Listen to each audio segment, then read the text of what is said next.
Oi? Pode começar? Então, beleza, olha. Semana passada nós começamos a falar sobre os meios de transporte no Brasil, sobre os meios de circulação, tá? E eu falei para vocês que o Brasil ele dá muita prioridade nas malhas rodoviárias, nas rodovias. E isso por conta de alguns fatores básicos. Quando um país tem uma extensão gigantesca, como é o caso do Brasil, quando um país tem um território muito grande, o ideal é você investir em qual malha de transporte? Oi? Ferroviária, perfeito, tá? Então, quando um país tem dimensão gigantesca, que é o caso do Brasil, o ideal é investir na malha ferroviária. Por quê? Porque para você transportar mercadorias do interior do país até o litoral, com o trem você gasta menos energia, você gasta menos combustível. E aí, com isso, o valor das mercadorias tendem a ficar mais baratas. Já que você gastou menos para transportar, o valor da mercadoria fica mais barato. A malha rodoviária, para você transportar mercadoria através de caminhão, você gasta muita energia. E esse gasto é repassado para o produto. O problema é que o Brasil, ele, durante um tempo, ele investiu bastante na malha ferroviária.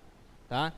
Até qual período, mais ou menos, vocês acreditam que o Brasil investiu bastante em malha ferroviária? Eu cheguei a trabalhar isso com vocês. Teve um período ali que foi primordial a malha ferroviária. Alguém? Isso aí. Assim que acaba o ciclo do ouro e começa o ciclo do café, para você escoar o café do interior de São Paulo até o Porto de Santos, era primordial a malha ferroviária, tá? Então a malha ferroviária ela foi muito importante no Brasil até o início do século XX. Só que depois a malha rodoviária ela começa a substituir a ferrovia. E eu falei para vocês na aula de industrialização que teve um presidente que foi muito importante nessa substituição da malha rodoviária, da malha ferroviária, perdão, pela malha rodoviária. Qual foi o presidente? JK. JK foi muito importante no Brasil. Nós temos diversas características do governo Vargas e uma das características é a ampliação da malha rodoviária. Por que JK preferiu ampliar a malha rodoviária ao invés de investir na malha ferroviária? O que ele queria com isso? Isso aí, perfeito. JK queria atrair capital estrangeiro, queria atrair as indústrias automobilísticas estrangeiras para o Brasil. Na época, a Volkswagen, a Ford já estava bombando lá fora. E ele queria atrair essas indústrias para o Brasil. Só que para você atrair automóveis para o país, você precisa ter uma grande malha rodoviária. Se você tem muita ferrovia, o carro não anda sobre o trilho, ele anda em rodovia. Então, para ampliar o número de automóveis no país, ele vai ampliar também a malha rodoviária. Ainda tem uma outra questão que é muito importante, já caiu na prova da UERJ isso. A Petrobras ela precisava vender gasolina. Petrobras, uma empresa estatal criada por Getúlio Vargas, ela precisava enriquecer, vender produtos. E para a Petrobras enriquecer, ela precisava vender combustível, né? E aí com os automóveis no país, a venda da Petrobras dispara. Então é uma coisa ligada à outra, tá? Chegou um momento que o país investiu tanto em rodovia que quando você passa por uma crise econômica, e isso aconteceu no Brasil na década de 80, assim que acaba o governo militar, o Brasil ele entra numa crise econômica profunda, tá? A década de 80 é conhecida como a década perdida no Brasil. Não houve grandes investimentos, não houveram grandes investimentos no Brasil. O nosso sistema econômico ele começa a entrar em crise, diminui as entradas de capital externo no país. Foi uma década muito ruim economicamente para o país. E aí com isso, muitas rodovias que haviam sido criadas pelo Estado, rodovias que eram controladas pelo governo federal, elas passam a ser administradas pelo capital privado. Muitas empresas privadas começam a administrar rodovias públicas. É o caso, por exemplo, quando você passa aqui na Dutra. Quando você passa pela Dutra, tem uma empresa privada que administra a Dutra. A Dutra continua sendo do Estado, continua sendo uma rodovia do Estado, governo federal. É a BR-116. Só que quem administra a Dutra não é mais o Estado, é a CCR. E a CCR, para controlar a Dutra, ela coloca pedágio. Por que ela coloca pedágio? Porque ela precisa realizar a manutenção da rodovia. Quando você passa pela Dutra, você vê um asfalto lisinho, parece um tapete, porque você paga pedágio, e o pedágio não é barato. Agora, quando você passa na linha vermelha, a linha vermelha é cheia de buraco, não tem pedágio. Você vai passar pela linha vermelha tranquilamente, não tem pedágio, mas ao mesmo tempo você não tem manutenção. Então, na década de 80, isso é muito importante. Na década de 80, a economia brasileira ela começa a arruinar. A gente começa a passar por uma grande crise econômica. E o governo federal começa a passar as rodovias para o capital privado. O capital privado vai administrar. E para manter a manutenção dessas rodovias, as empresas privadas colocam pedágios. Por isso que eu coloquei aqui, ó, a manutenção das rodovias privadas. Por que eu coloquei ali privadas entre aspas? Porque na verdade a rodovia não é totalmente privada, ela só é administrada pelo capital privado, ela continua sendo do Estado. É como se eu fosse o Estado e eu criei uma rodovia, mas eu não tenho condições de administrar essa rodovia. Então você tem uma empresa privada e a sua empresa ela é especializada em administrar rodovias. A minha rodovia, eu coloco ela à sua disponibilidade, você vai administrar e vai repassar para mim uma parte dessa verba. Uma parte do que você ganhar com o pedágio, você vai devolver ao Estado. O prefeito Crivella, ele estava querendo acabar com o pedágio, se eu não me engano foi naquela rodovia que você vai em sentido a Cabo Frio. Tem um pedágio ali, Via Lagos, isso. A Via Lagos tem um pedágio ali e que não é barato. R$ 20, se eu não me engano, né? R$ 20 o pedágio. Eu dou aula ali na Taquara. Na Taquara eu pego aquela Transolímpica. Não sei se vocês já passaram pela Transolímpica. A Transolímpica ela é um tapete. Lisinho, o carro vai deslizando. Só que quando chega lá perto da Taquara tem um pedágio. O pedágio lá é R$ 7,50. Eu pago R$ 7,50 para ir e no final do dia retornando R$ 7,50. E a Via Lagos R$ 20, o que é muita coisa. Então, são empresas privadas que administram essas rodovias públicas. Quando você vai, por exemplo, para Cabo Frio, você está voltando, você passa ali por São Gonçalo, né? Cara, e a pista é linda, maravilhosa. Mas lá no finalzinho tem um pedágio para você pagar.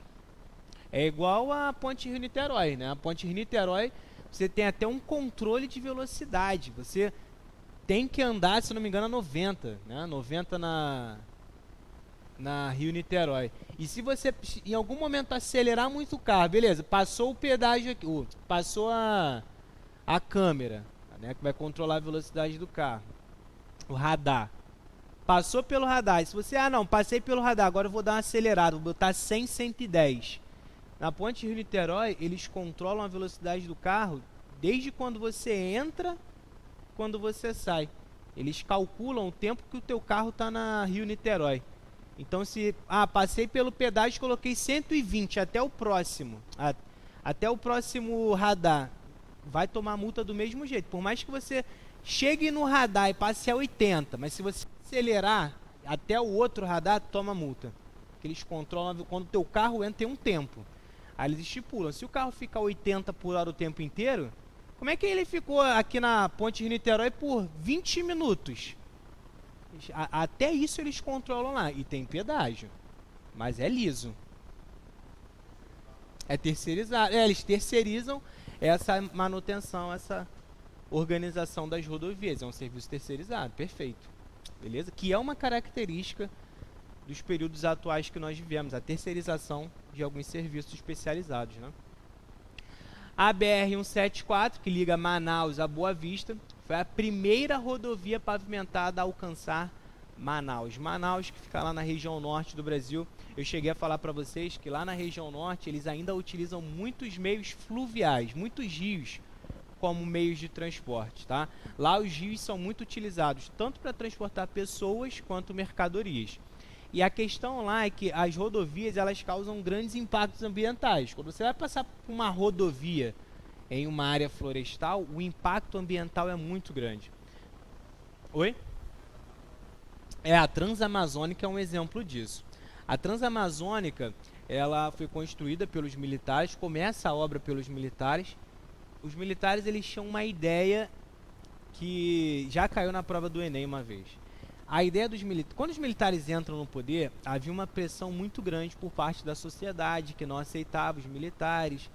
Tinha aquela questão que algumas pessoas vão trabalhar como ditadura. Eu evito até falar disso em aula, para não causar nenhum. Tem gente que aceita, tem gente que não aceita. Então algumas pessoas acreditavam, né, na questão da ditadura, não vou entrar muito nesse assunto. Então, quando os militares entram no poder, a pressão era muito grande.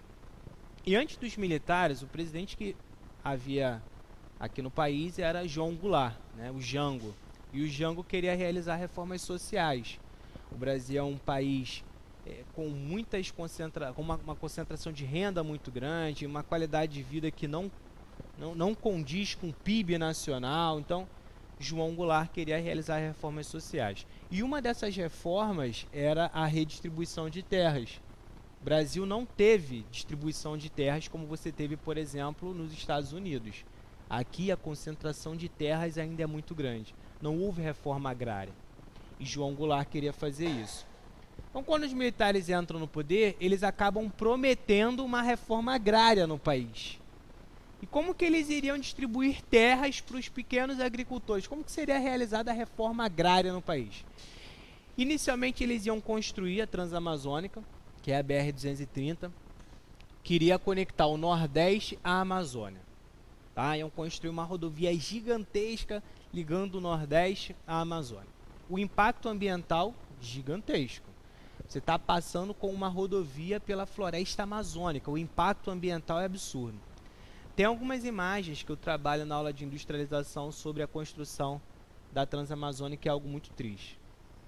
Aí os militares, a ideia era o seguinte: construir a Transamazônica e ao redor da Transamazônica distribuir terras para pequenos agricultores.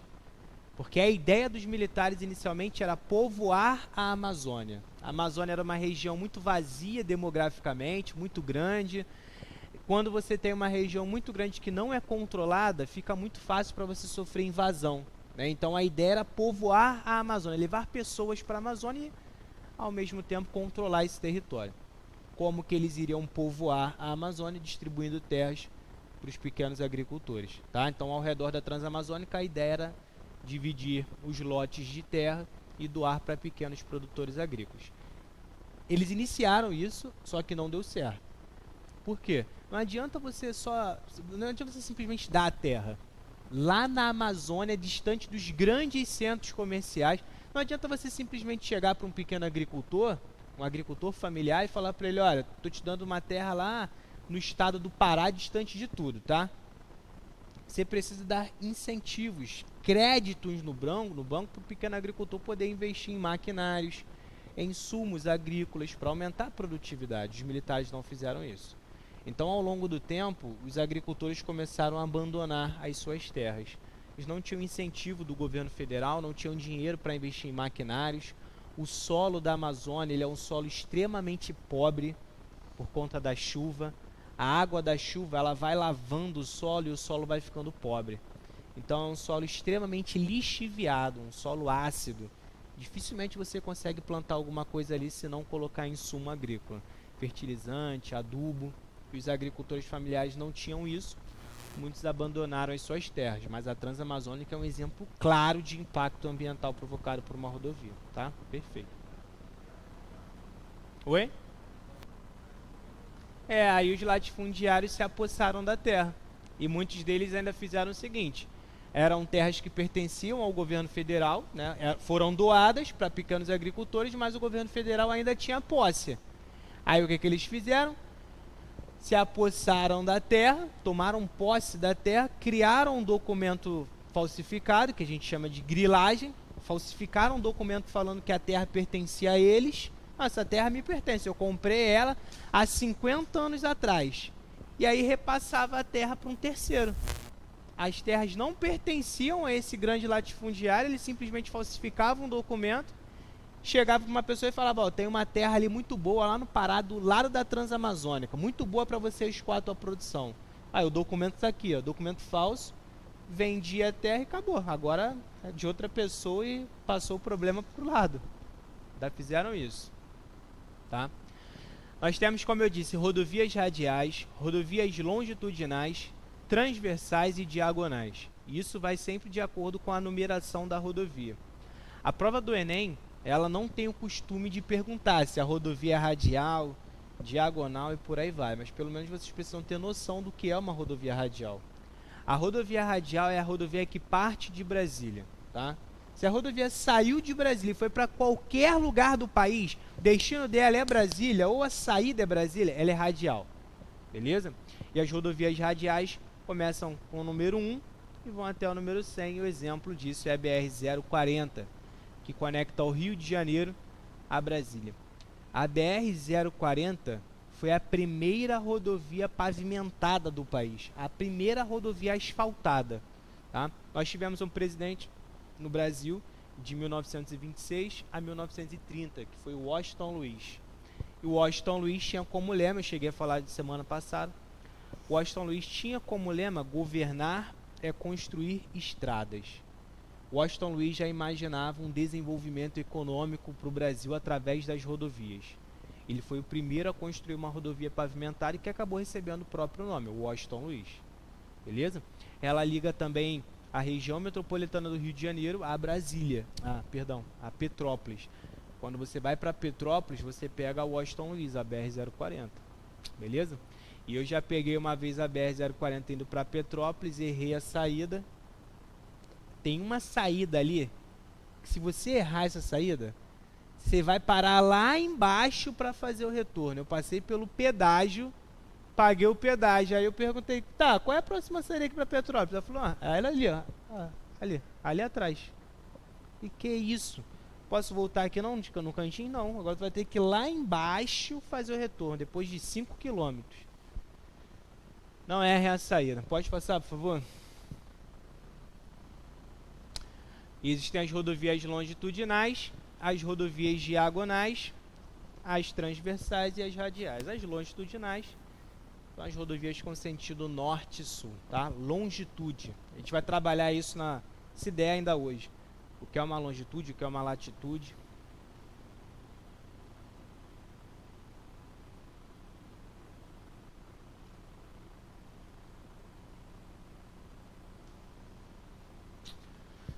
Eu copiei rapidinho.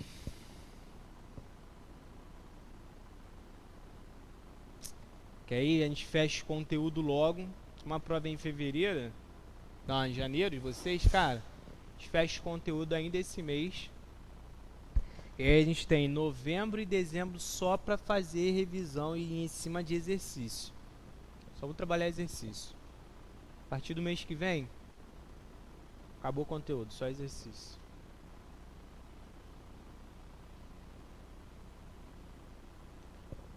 Para vocês irem para a prova afiado.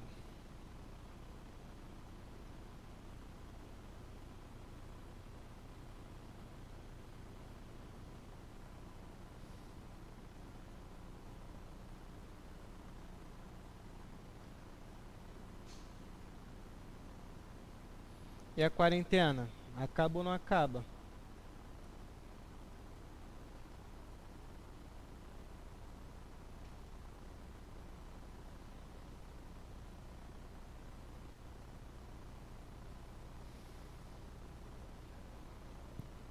Oi?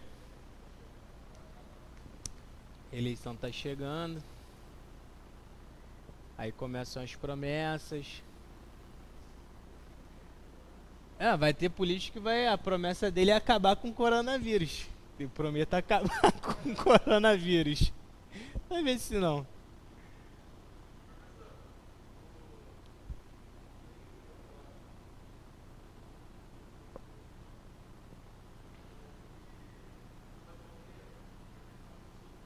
Sei. Aham. E ganhou voto.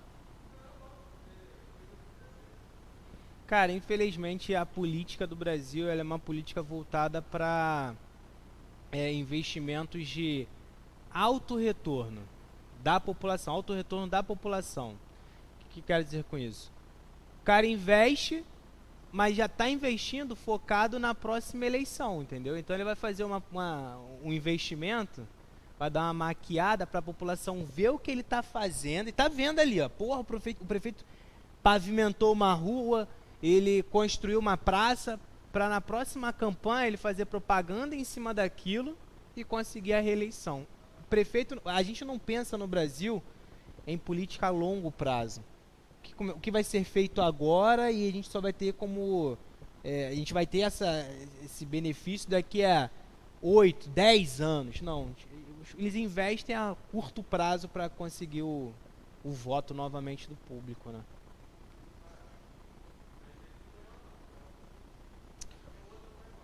É igual lá em São João. Lá em São João também teve um prefeito que, pô, investiu muito, mas na maquiagem do município, no centro de São João. Ele reformou o centro de São João, ali na Rua da Matriz, na Rua dos Bancos. Reformou ali.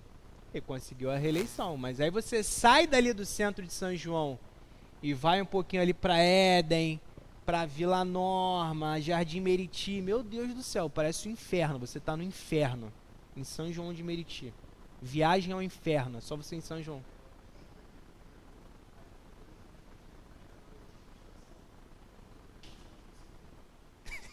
Cara,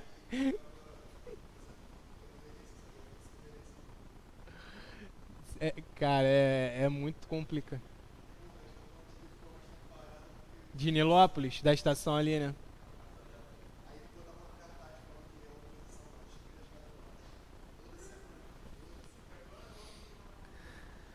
Qual o quê?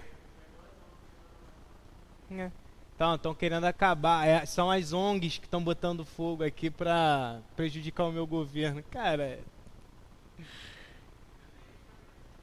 olha, às vezes eu fico muito nervoso. Aí eu falo assim, cara, eu queria ser político pra roubar pobre. O meu sonho é ser político e roubar pobre. Pro pobre deixar de ser burro. Não deixa.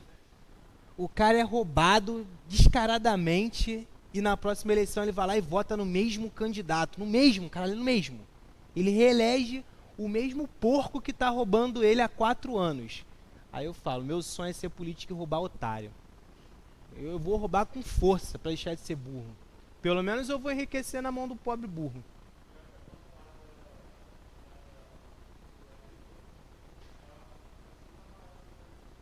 Não. Eles fazem política voltadas pra eles, né? Voltada pra eles. E o cara que não tem terra tá lá elegendo o latifundiário. É maravilhoso, cara. O pobre tem que ser estudado. Que ele consegue eleger o cara que vai roubar ele. E depois elege de novo. Beleza? Então, olha, em relação às rodovias longitudinais. Lembrando que esse termo longitudinal vem de longitude.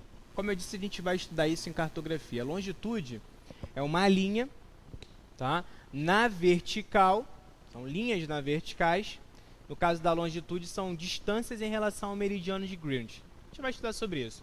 Mas foca principalmente no sentido dessa linha, o sentido norte e sul. Então, se você tem alguma rodovia que corta o país no sentido norte e sul, a gente fala que ela é uma rodovia longitudinal. E nós temos várias rodovias longitudinais no Brasil. Na aula passada, eu comentei com vocês que no início do século XX, na verdade até por volta de 1950, para você sair da região sul e ir para o Nordeste, você fazia isso através da cabotagem. Lembra? Eu falei que cabotagem é quando o navio ele vai parando de porto em porto. Cabotagem. Aí o navio saía lá da região sul e ia em direção ao Nordeste. Só que ele ia parando de porto em porto. Porque você não tinha uma rodovia ainda naquela época que cortasse todo o litoral brasileiro até o Nordeste. A gente não tinha isso. Hoje a gente tem. Se você quiser ir para o Nordeste, você pode pegar, por exemplo, a BR-101 ou a BR-116, que são rodovias longitudinais. A BR-101 e a BR-116 são rodovias gigantescas, em cada lugar ela recebe um nome específico, um nome regional. A BR-101, por exemplo, vocês conhecem ela como a Rio Santos. Quando você vai para Mangaratiba, Costa Verde, Itacuruçá, você vai pela BR-101. Tá? Também você conhece ela como Avenida Brasil. Tá? Se você pegar ela direto, você vai parar lá no Nordeste. Ou se você pegar ela descendo, você vai parar na região sul, tá? Coloquei aqui, ó. BR-101, conhecida como rodovia litorânea, vai de Natal, lá no Rio Grande do Norte, a Avenida Brasil, que tu pega ali, cheio de buraco, uma merda. Se tu pegar ela direto, vai até Natal, no Rio Grande do Norte, ou se você pegar descendo, ela vai até Rio Grande, no Rio Grande do Sul. E a BR-116, vocês conhecem ela como rodovia Presidente Dutra. Lá em São Paulo, vocês conhecem ela como a Regis Bittencourt, tá? Então a BR-116 vai de Fortaleza, no Ceará, até Jaguarão, no Rio Grande do Sul. Belezinha? Pode passar, por favor. Tá acabando, relaxa. Copia aí. Tem exercício, na praticada, tranquilão. Oi?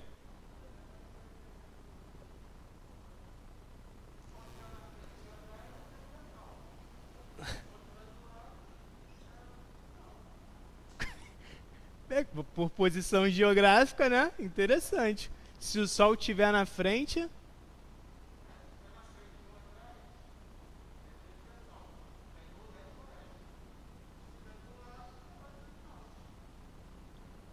Caraca, eu nunca tinha pensado nisso.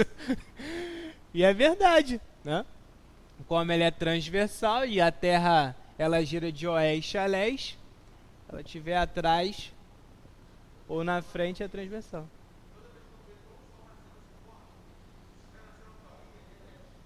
Cara,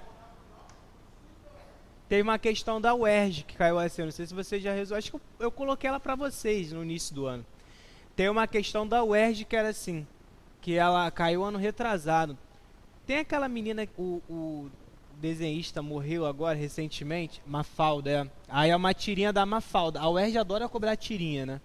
E aí tem uma tirinha da Mafalda, que ela tá no litoral e aí ela fala pro pai dela, pai, do outro lado do oceano, qual o continente? Aí era essa pergunta da prova.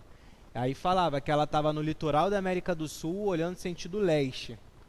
Aí, se ela está no litoral da América do Sul, olhando sentido leste, leste do mapa, aí qual era o continente? O continente africano. Essa era a questão.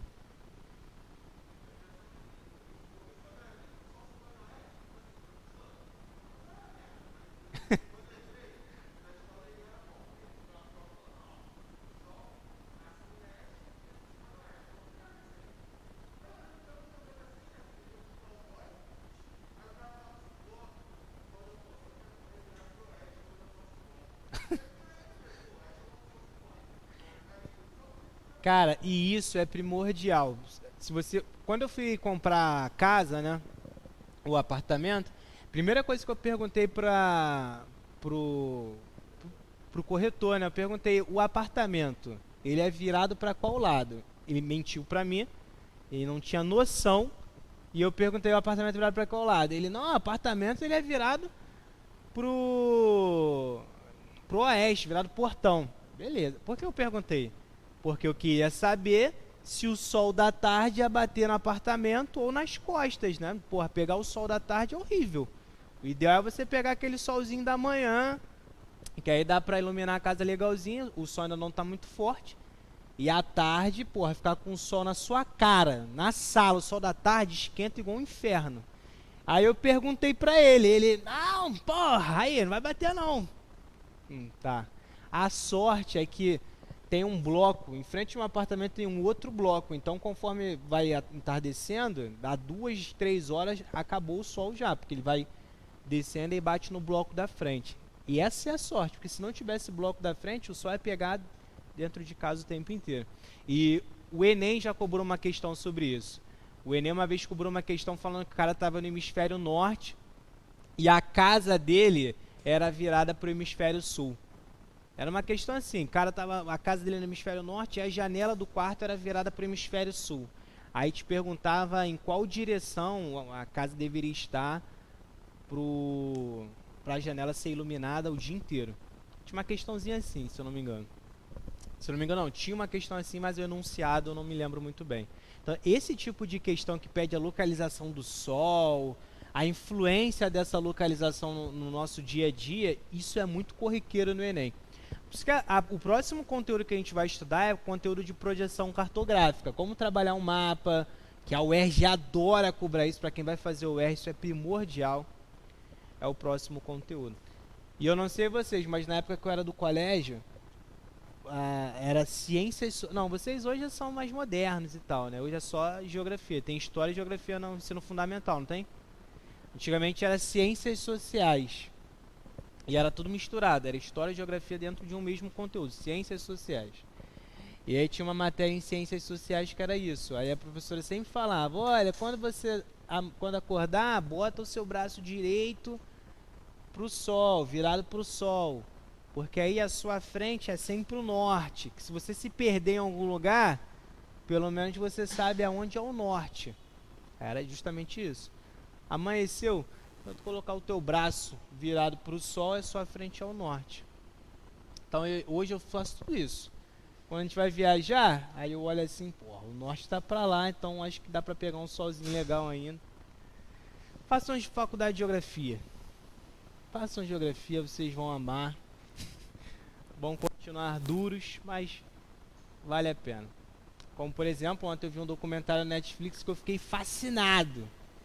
E aí, por exemplo, a minha esposa ficava olhando pra minha cara achando que eu era idiota, mas o que eu tava vendo ali, eu ficava assim, cara, olha que maravilha, presta atenção nisso, não tá prestando atenção?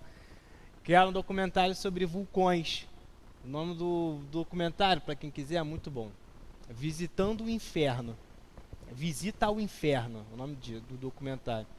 Cara, é um documentário muito sinistro. É um vulcanologista e ele vai visitando alguns vulcões ativos no mundo. Cara, mas é um bagulho muito bizarro. E aí tem 3 vulcões ativos hoje que você, do alto do vulcão, você consegue ver a lava. São 3 vulcões só que você consegue fazer isso. Você tá lá de cima e você tá olhando a lava ali do vulcão. Cara, borbulhando. E de vez em quando dão algumas explosões no vulcão e a lava sobe muito alto. Cara, muito sinistro. E aí ontem eu tava vendo esse documentário e eu ficava assim, olha o manto terra aflorando, e ela ficava, deixa de ser idiota. Rodovias transversais. As rodovias transversais vão no sentido leste-oeste, tá? Aqui, ó. Sentido leste-oeste. Pode cair na tua prova também como uma rodovia latitudinal. Aqui, ó. Latitudinal. Tá? Sentido leste-oeste. Ela corta o território no sentido leste-oeste, deitada na horizontal. Nós temos alguns exemplos importantes em relação a rodovias transversais, como por exemplo a Transamazônica, que é a BR-230. As rodovias transversais, a numeração delas vai de 201 a 300, tá? A Transamazônica, como eu disse, ela vai conectar o Nordeste à região amazônica. Ela vai de João Pessoa, na Paraíba, até Benjamin Constant, no Acre. Pode passar, por favor? Só tem mais uma para fechar, e é isso aqui, básico, rapidinho. Aí tem algumas imagens aí.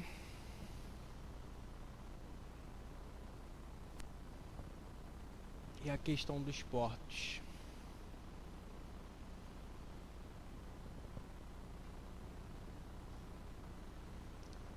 Vocês precisam fazer uma faculdade de geografia humana, gente. Melhor. Quer fazer faculdade de quê, bonito? Quer fazer faculdade de quê? Bombeiro? Ah, tu vai fazer pra bombeiro, né? O UERJ. Ah, aí vai tirar conceituar, né? Maneiro. A gente é em janeiro. Ah, é? Não vai ser mais pela UERJ, não?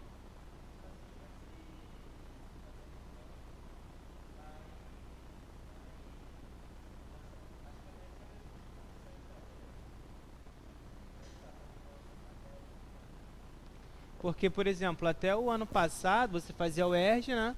Aí tinha que ficar com conceito A e para específica. Verdade. Cara, oficial de bombeiro deve ser muito maneirinho, né, cara? Porque o salário que é 8 mil? Caralho, 8 mil. Cara, é a melhor coisa. Cara, quando eu Antes de fazer pré-vestibular, eu fui para a turma pré-militar. Isso em 2010. Fiz pré-militar em 2010. Só que eu não queria nada, eu não estudava, ficava de sacanagem, eu não queria nada, nada, nada. E aí eu fiz um pré-militar ali em São João, num curso chamado Fator. Estudei nada, com resultado não, passei para a prova. Só que eu não queria muito a área militar também. Eu achava que era muita subordinação, era algo que eu não ia gostar, não ia me adaptar. Então eu caguei também por conta disso, porque não era o que eu queria muito.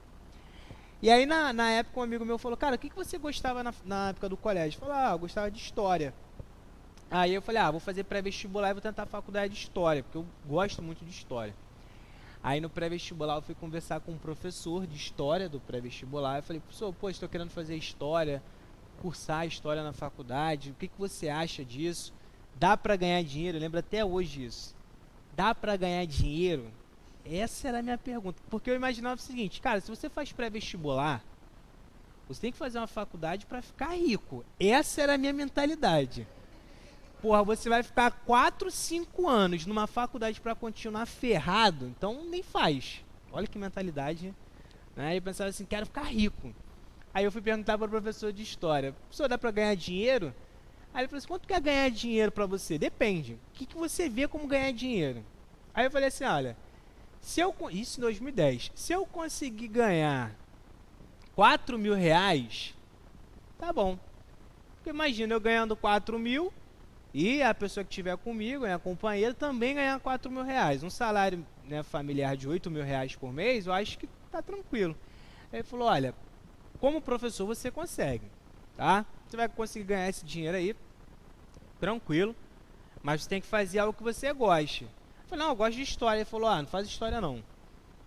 Não faz faculdade de história. Eu, como professor de história, estou te recomendando, não faz. Faz geografia.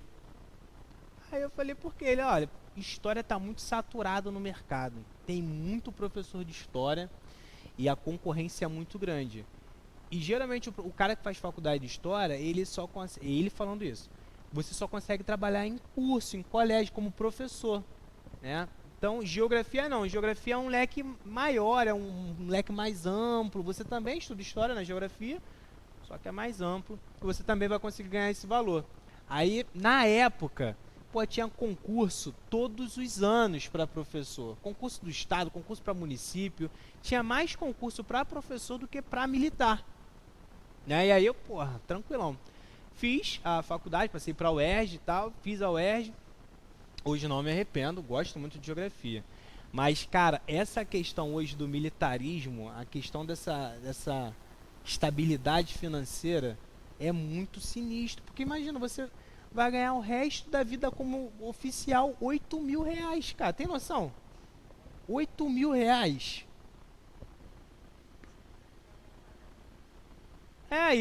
Por exemplo, se você fosse fazer, não sei, bombeiro, mas tem concurso militar que você faz que de vez em quando você tem que ficar viajando, né? É para cada viagem que você faz, 20 mil, 30 mil reais.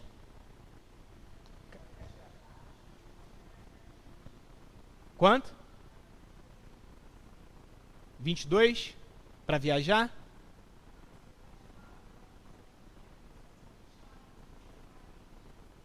Cara, imagina você viajar o Brasil e ainda ganhar 22.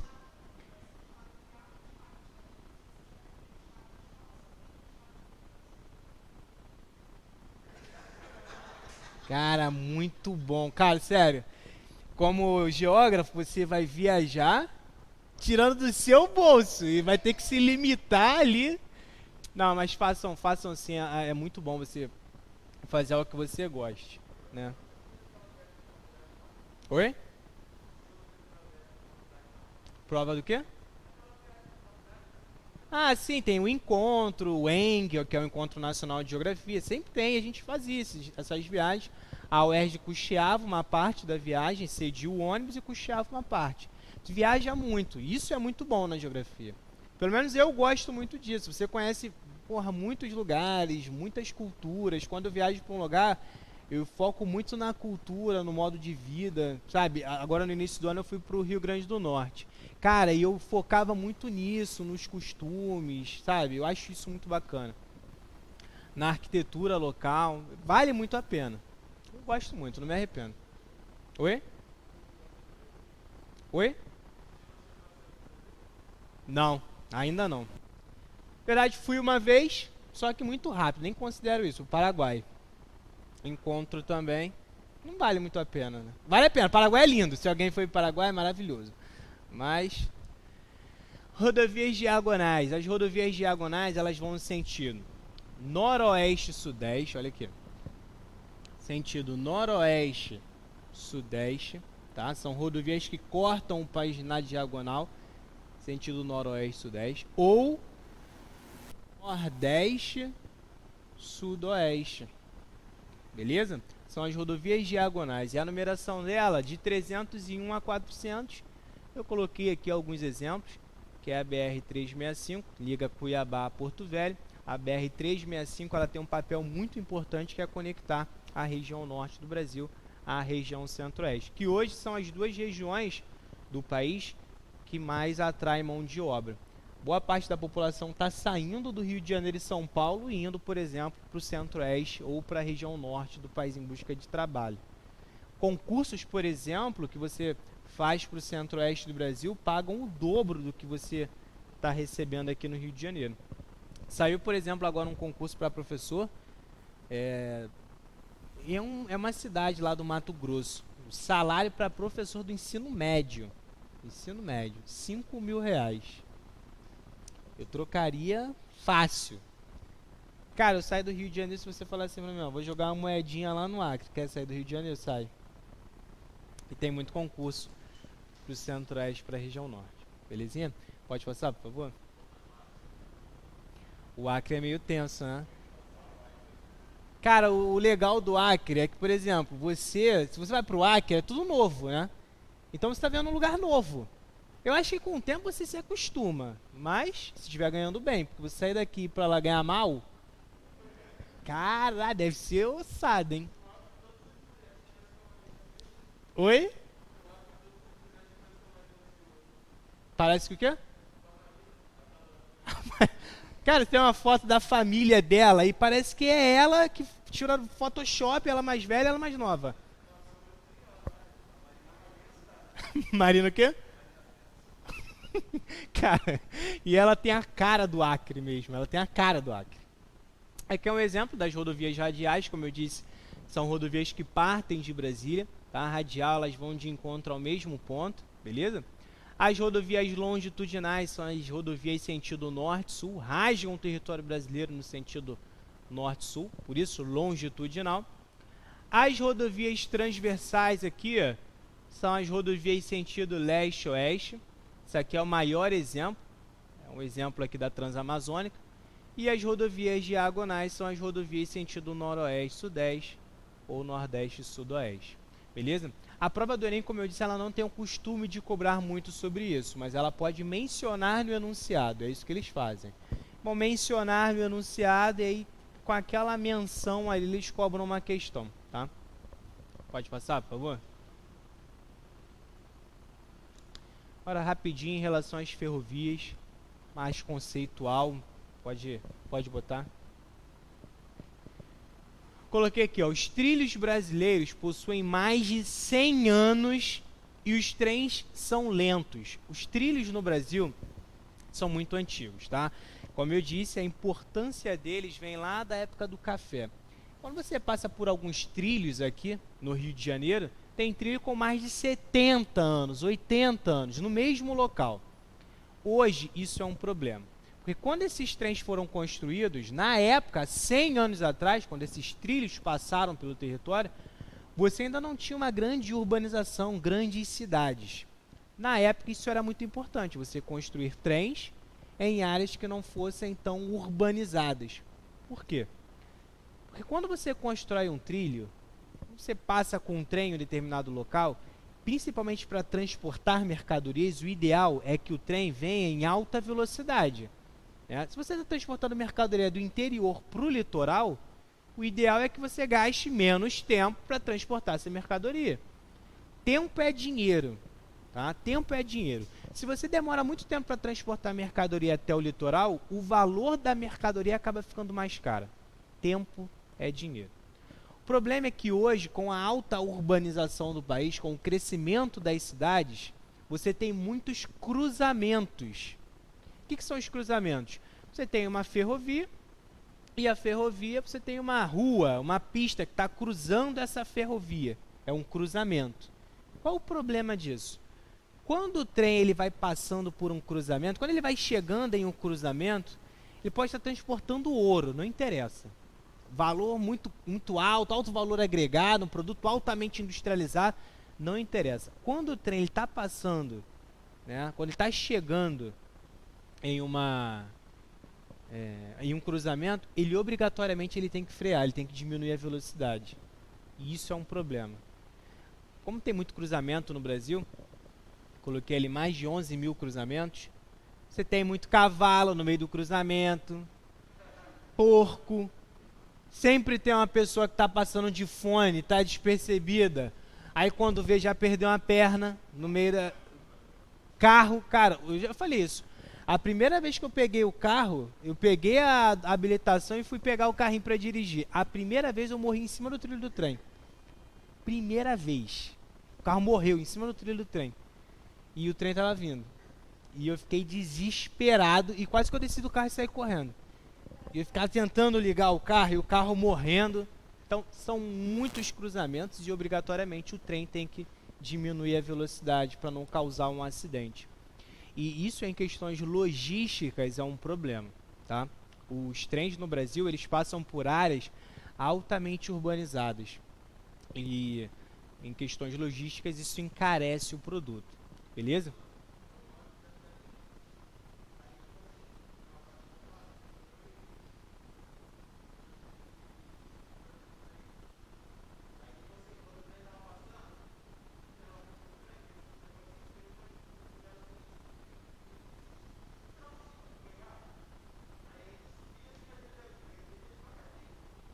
Ah.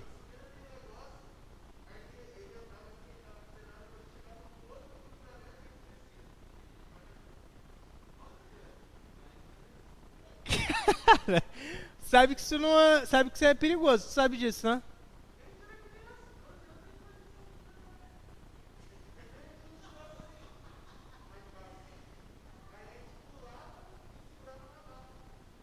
E tua mãe tava onde nessa? Teus pais aí, tava onde?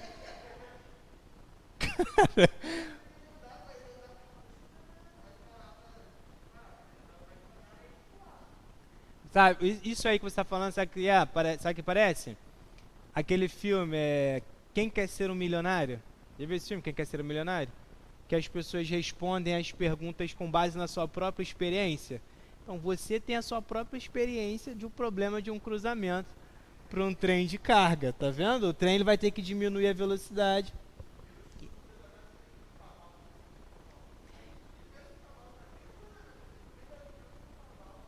Não, ainda tem uma outra questão dos cruzamentos. Tem essa questão que você tem que frear por causa dos cavalos, por causa de um idoso que pode atravessar a pista ali em São João, no centro. Tem os cracudos que ficam andando ao redor da ferrovia. Além disso, ainda tem uma outra questão, porque conforme o trem ele vai parando, chegando no cruzamento, ele vai diminuindo a velocidade, a chance de você assaltar é alta. Eu não sei se vocês já perceberam, mas agora, aqui no Rio de Janeiro, muitos trens, quando eles estão chegando em um cruzamento, antes do trem chegar no cruzamento, tem o abatedor, que é os caras que passam de moto. Eles chegam primeiro do que o trem no cruzamento, descem da moto e ficam ali escoltando o trem. Aí o trem passa devagarzinho. Quando o trem está passando pelo cruzamento, eles sobem na moto de novo e correm até o próximo cruzamento, para chegarem primeiro do que o trem, para escoltar o trem.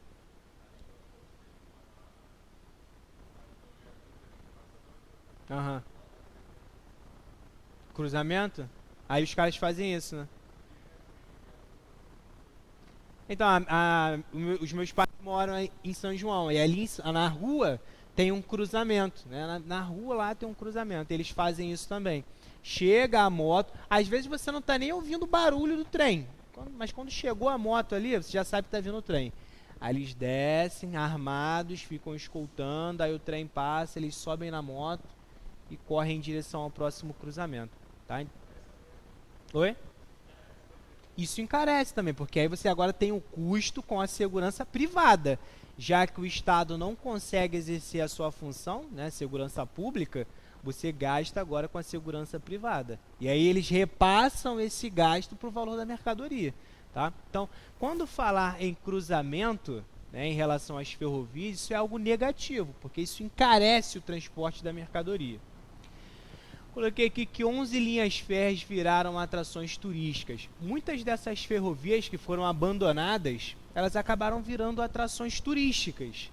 Então você hoje pode, por exemplo, sair de Vitória, no Espírito Santo, até Belo Horizonte, pegando um trem turístico.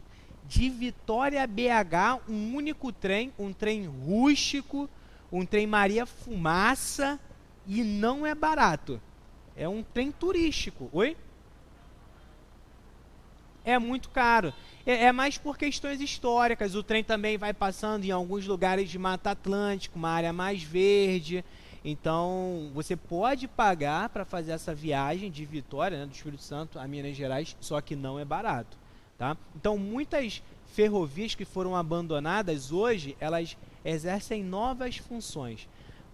Ferrovias que antes eram utilizadas para transportar mercadorias, hoje elas estão recebendo novas funções. Hoje elas são ferrovias turísticas. Nós chamamos isso de, e a prova do Enem já cobrou isso, de rugosidades.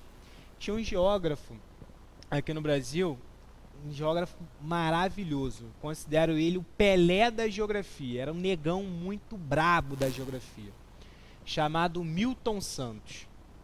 E a prova do Enem adora cobrar Milton Santos. Adora cobrar. Todo santo ano a prova do Enem cobra alguma coisa sobre Milton Santos.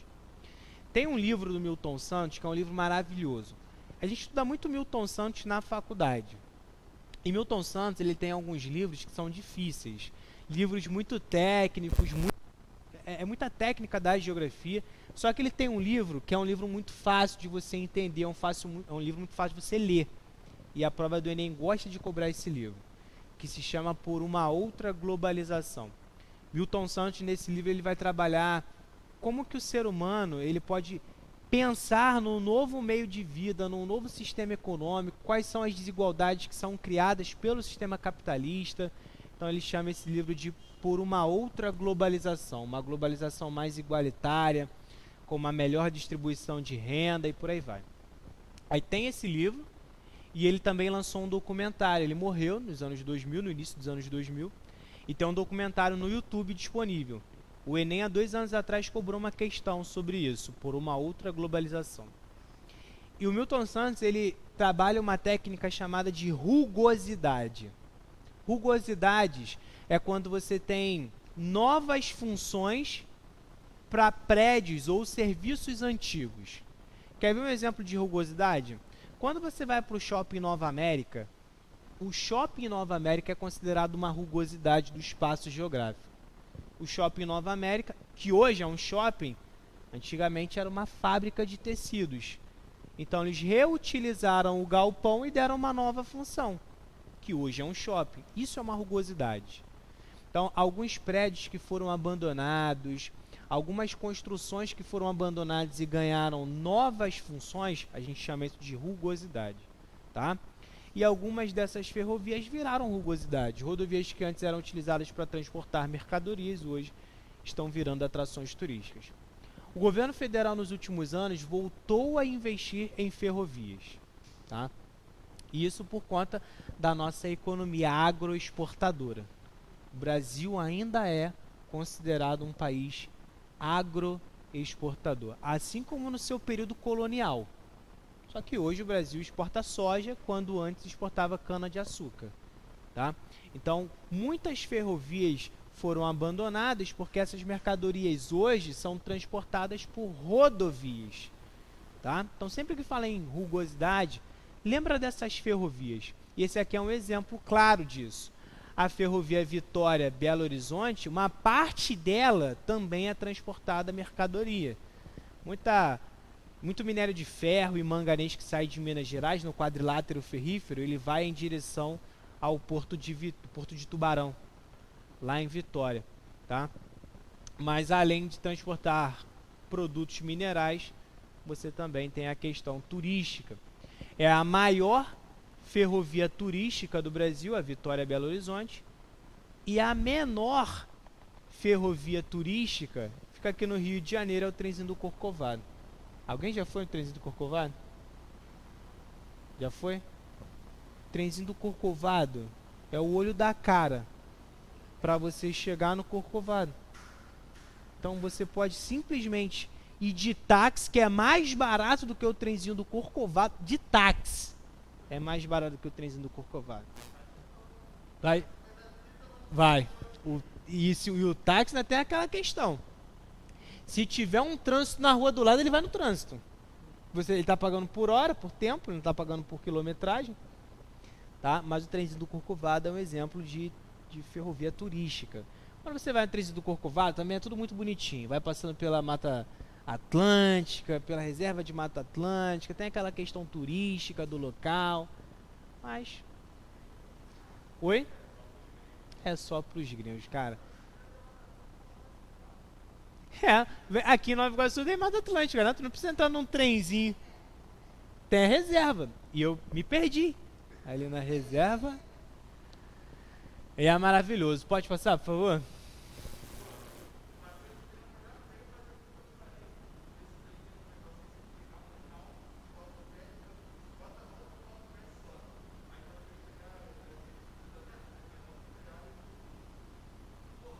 Olha, eu não recomendo fazer muito isso, né?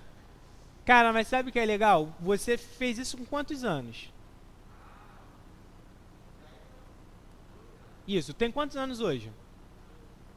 Daqui a 10 anos, quando você tiver 28 anos, eu tenho certeza que você não vai querer fazer essa merda. Sabe porque quando você é jovem, é tudo legal, é aventura. Hoje, se eu vejo alguém fazendo, eu já fico puto. Porque eu falo, vai morrer lá, vai morrer.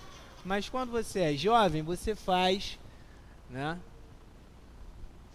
Tá, isso aqui é um exemplo da estrada de ferro Vitória, Minas, tá? Como eu disse, parte dela é utilizada para transportar mercadorias minerais do quadrilátero ferrífero até o porto de Tubarão, lá no Espírito Santo. Mas ela também é uma ferrovia, turística, onde você paga um valor muito alto para passar por algumas regiões históricas, áreas de reserva de Mata Atlântica. Você pode tomar um cafezinho dentro do trenzinho Maria Fumaça e tirar uma fotinho para colocar no seu Instagram e ganhar likes, tá? Mas não é muito barato. Você consegue fazer essa mesma travessia de Minas Gerais ao Espírito Santo pela rodovia, valor muito mais barato, tá? Pode passar, por favor? Existem algumas ferrovias que elas desempenham um papel muito importante no Brasil, tá? Essas linhas aqui são algumas ferrovias que cortam o país, tá? Essas ferrovias pontilhadas aqui são as ferrovias que ainda estão em construção, tá? Estão sendo planejadas. E se você reparar, aqui na região sudeste é a região que acaba concentrando a maior parte das ferrovias. Olha quantas linhas ferroviárias no sudeste. E isso porque no início do século XX o sudeste desempenhava um papel primordial na produção agrícola do país. Era no sudeste que você tinha, por exemplo, a grande produção de café, né? Em São Paulo, inicialmente no Rio de Janeiro, depois São Paulo. Então, para escoar esse café do interior de São Paulo até o Porto de Santos, você precisava de uma intensa malha ferroviária, por isso que você tem essa forte concentração aqui. Nós temos uma ferrovia que está sendo construída, que é a Ferro Norte, que vai conectar a região centro-oeste, tá, até a região norte do Brasil, lá em Rondônia. De Rondônia, a produção agrícola que é realizada aqui no centro-oeste, principalmente a soja ela vai ser levada por essa estrada de ferro, Ferro Norte, até a Porto Velho, e de lá de Porto Velho vai se conectar com as hidrovias da região norte do Brasil. Alguém lembra qual é o nome que a gente dá para quando você tem uma conexão diferente? Isso já caiu na prova do Enem. Conexão entre diferentes meios de transporte. Quando você conecta, por exemplo, uma ferrovia com uma hidrovia, uma ferrovia com uma rodovia, tem um nome para isso. Alguém lembra? Transporte intermodal, tá? Caiu recentemente na prova do Enem. É o transporte intermodal. Quando um país é gigantesco, como o Brasil, o ideal é você conectar os diferentes meios de transporte. Se você de repente tem um rio muito importante, um rio largo, um rio comprido que passa lá na região norte, e através desse rio você consegue transportar mercadorias, se você tem mercadoria vindo do centro-oeste, o ideal é você conectar as ferrovias e as rodovias que estão saindo do centro-oeste até esse rio da região norte. E essa conexão nós chamamos de transporte intermodal. Beleza? Isso caiu na prova do Enem recentemente e lembra sempre disso. O ideal é o transporte intermodal. É a conexão entre diferentes meios de transporte. Isso que eu ia falar. Qual é o objetivo? Baratear o custo de deslocamento da mercadoria. Esse é o objetivo.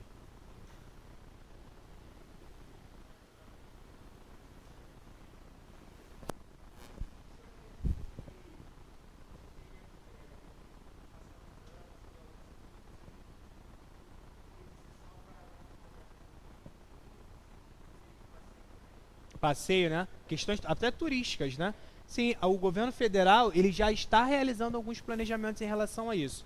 Na verdade, desde os últimos governos, das últimas décadas, o governo federal voltou a investir em ferrovias. Algumas ferrovias já estão sendo planejadas para fins turísticos, conectar turistas de uma região a outra.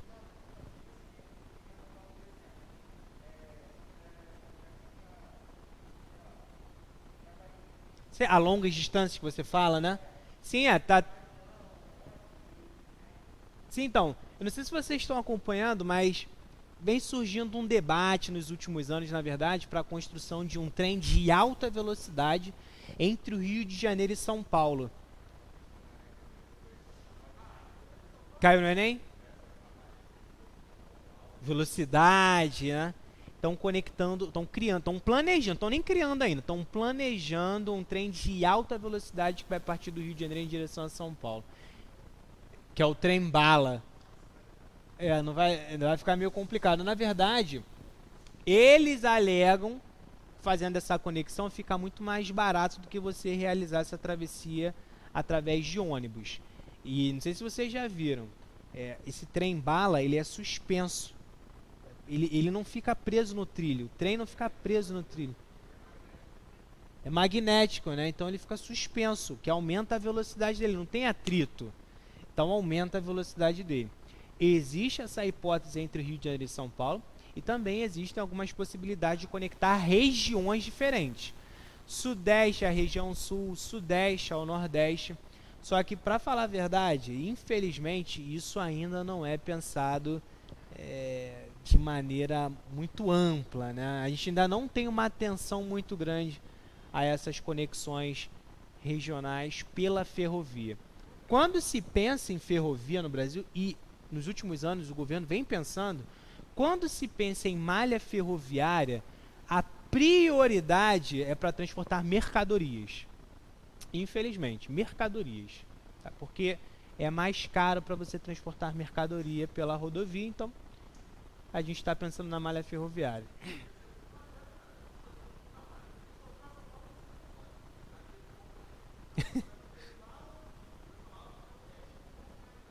Cara, então, na Europa, por exemplo, na Europa eles conectam países, né? Com trens, com metrô. Malha metroviária é muito boa também, e a malha ferroviária nem se fala. E aqui no Brasil a gente não consegue conectar o nosso território, o nosso país. Cara, a burocracia é muito grande para você conectar o país, e lá a burocracia é menor para se conectar ao continente. Mas isso é por conta das nossas políticas econômicas. E isso se deve muito às nossas políticas econômicas. O Brasil ele cria essa necessidade da ampliação da malha rodoviária por conta do petróleo. O Brasil é um grande produtor de petróleo e a gente precisa vender esse petróleo. Quem compra esse petróleo é a população brasileira, né? A Petrobras precisa vender. Então a gente amplia a nossa malha rodoviária para ter mais automóveis circulando nas ruas, infelizmente. Belezinha? Pode passar?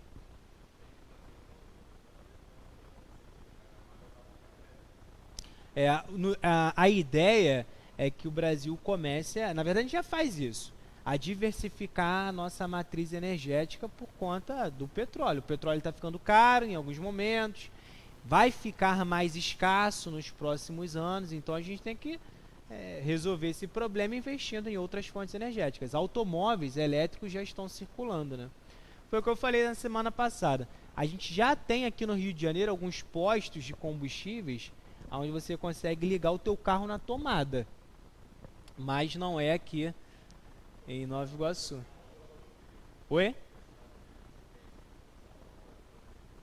Cara, aqui, se você colocar isso ao longo das rodovias, vão roubar. Cara, eu tive um aluno daqui, do Educart. Eu tive um aluno daqui.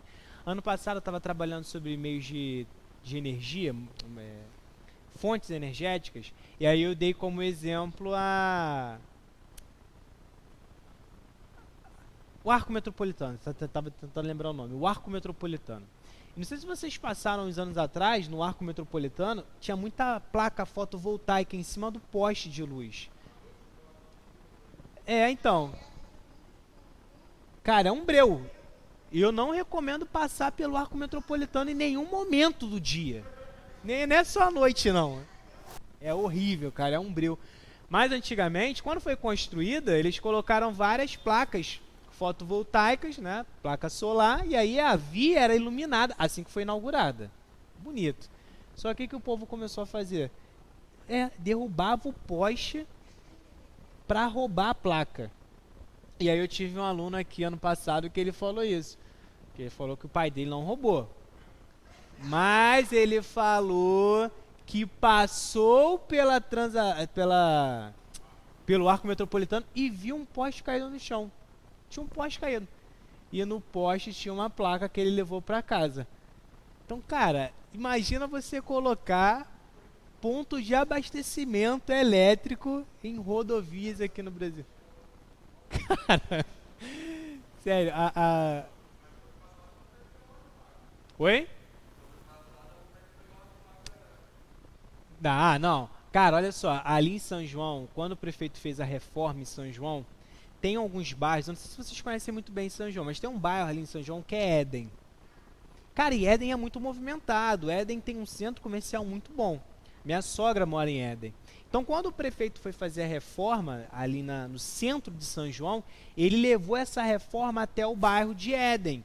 Então, a calçada, ele fez um calçadão em Éden. E aí colocou algumas calçadas bonitas, algumas pedras bonitas, sabe, ali no calçadão. Pô, ficou muito bonito, o prefeito foi lá, porra, fez um comício e tudo mais. Cara, tipo assim, um mês depois, começaram a sumir algumas placas do chão. Começaram a sumir, sumia uma, sumia a outra, começou a sumir vários buracos. Começaram a aparecer vários buracos, o pessoal começou a roubar a placa. Cara, tem gente também que é muito inteligente, cara. O cara que mora né, ainda, de frente pro calçadão, de frente, ele ia de madrugada, roubava as placas e colocava no quintal de casa. Só que o portão da casa dele dava de frente pro calçadão. Chegou um momento que o pessoal começou a perceber que ele abriu o portão para sair com o carro e, porra, o pessoal via que as placas que haviam sido roubadas estavam lá na casa dele. Cara, deu uma merda, a imprensa foi até o local, tiraram foto, denunciaram ele por roubo de patrimônio público.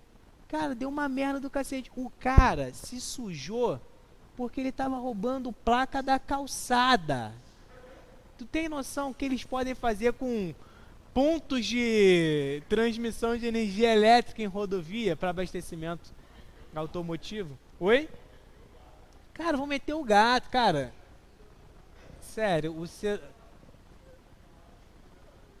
na Via Láctea estão roubando luz?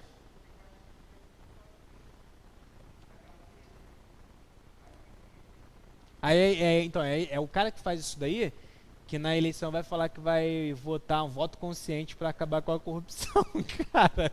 E é o cara que tá roubando. Sério, o ser humano, eu acho incrível. Meu pai fala que ele queria fazer faculdade de psicologia para estudar a mente humana. Cara, eu concordo. Uma outra ferrovia, um outro exemplo de ferrovia que corta o território brasileiro com o objetivo de transportar mercadorias, tá? Essa é a estrada de ferro norte-sul. A estrada de ferro norte-sul ela vai cortar o interior do país, principalmente dois estados, Goiás e Tocantins, e ela também ajuda a transportar mercadorias de soja, tanto do centro-oeste do Brasil quanto lá do nordeste. O nordeste vem aumentando muito nos últimos anos a produção de soja. O nordeste vem aumentando a produção de soja.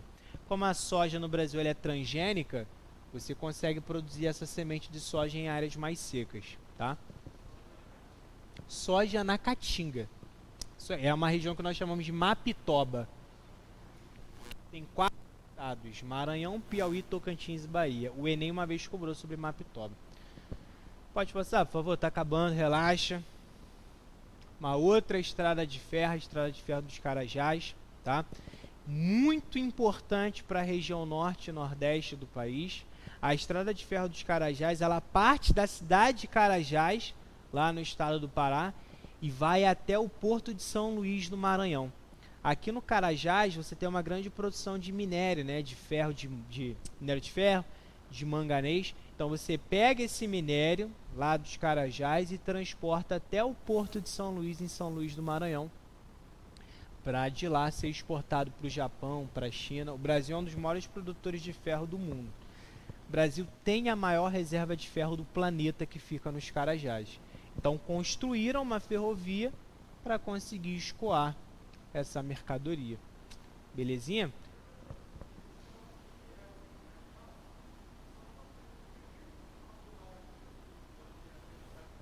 Oi?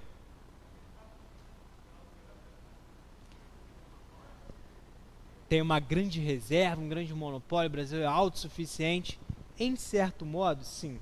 De certo modo, sim. O Brasil tem uma grande reserva de nióbio. Só que a produção dele não é tão viável ainda. Porque para você utilizar o nióbio como produção de minério, você gasta muito, não vale muito a pena ainda. As tecnologias ela ainda não dão uma base, um suporte muito bom para a produção de nióbio. Acaba que o Brasil tem, mas para produzir custa muito caro, então ele acaba ficando um pouco de lado. Não só pelo Brasil, como pelas outras potências. Alguns países, como os Estados Unidos, eles dispõem de melhor tecnologia para investimento no nióbio. Tá? Tem tecnologia muito superior à tecnologia brasileira. E isso é um problema, porque o Brasil ele pode exportar esse nióbio para os Estados Unidos vai se beneficiar com isso e o Brasil não. Quando o Brasil desenvolver uma tecnologia suficiente para a produção de nióbio, já pode ter vendido boa parte do nióbio para os Estados Unidos. Então, é por isso que a questão do pré-sal.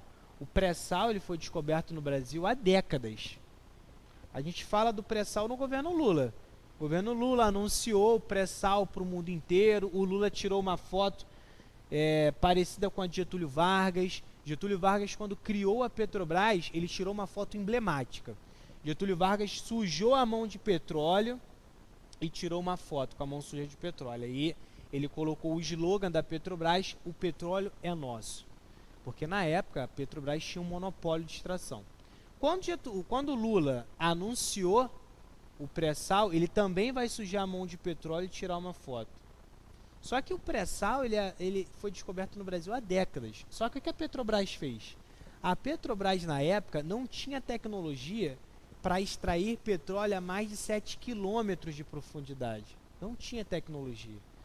Se a Petrobras tivesse anunciado na década de 70 o pré-sal, países como Estados Unidos, países que tinham a tecnologia, poderiam pressionar o Brasil para a venda dessa reserva de petróleo. E o Brasil, ao longo do tempo, poderia perder esse petróleo para as nações estrangeiras. Então, o que a Petrobras fez? Ficou quieta. Descobriu e não anunciou. Até ela ter a tecnologia de extrair esse petróleo. Então, durante muito tempo, a Petrobras não anunciou o pré-sal. No governo Lula, anuncia. Só que aí, quando ela faz isso, a Petrobras já tinha a tecnologia para a extração de petróleo a 7 quilômetros de profundidade. A Petrobras hoje ela é líder mundial em extração de petróleo em alto mar. Líder mundial. E, infelizmente, a Petrobras vem sendo sucateada. Infelizmente, a Petrobras vem passando por um processo de privatização. A gente pode perder a Petrobras, que é uma das maiores do mundo. Tá? Belezinha, belezinha? Pode passar? Para fechar, a estrada de ferro noroeste do Brasil, que parte de São Paulo a Corumbá, hoje no Mato Grosso do Sul, tá? Quando a estrada de ferro noroeste do Brasil foi construída, a gente tinha acabado de sair da guerra do Paraguai. E a guerra do Paraguai era um problema muito grande, porque para você transportar tropas do Rio de Janeiro e São Paulo até o interior da América do Sul, não tinha rodovia, não tinha trem. Você fazia isso a cavalo, né? Boa parte a cavalo. E as tropas chegavam exaustas.